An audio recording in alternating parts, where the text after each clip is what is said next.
internationale. Alors que la question du Sahara occidental reste au cœur des préoccupations, la visite du président français a suscité de vives réactions de la part des défenseurs de la cause sahraoui.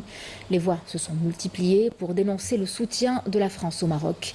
Une prise de position également critiquée pour son opposition aux décisions internationales sur la légitimité de la présence marocaine dans la région. Walid Yousfi. La récente visite du président français au Maroc a suscité une profonde indignation du peuple sahraoui, qui lutte pour son indépendance et revendique son droit à l'autodétermination au niveau des instances internationales. Plusieurs voix se sont élevées à travers le monde en soutien avec la cause du peuple sahraoui. Nous attendions ce moment avec impatience depuis 2 ans et demi. Nous sommes heureux d'être en Algérie. Notre mission tout au long de ce périple à vélo est de sensibiliser quant à la juste cause du peuple sahraoui. Nous avons porté notre message à travers 26 pays, parcourant ainsi 30 000 kilomètres.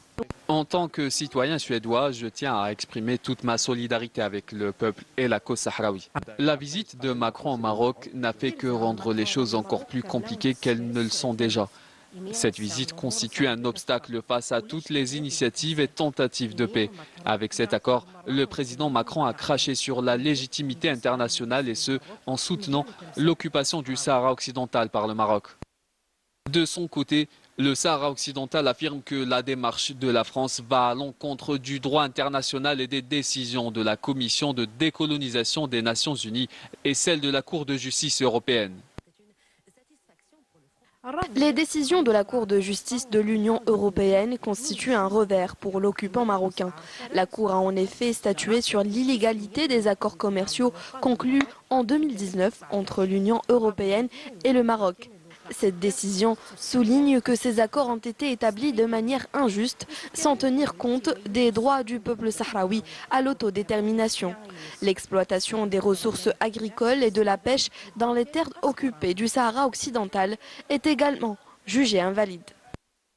Depuis plusieurs années, l'occupant marocain exploite dans l'impunité la plus totale toutes les richesses du peuple sahraoui, faisant fi du droit international et ce avec le soutien de multinationales et de certains pays occidentaux.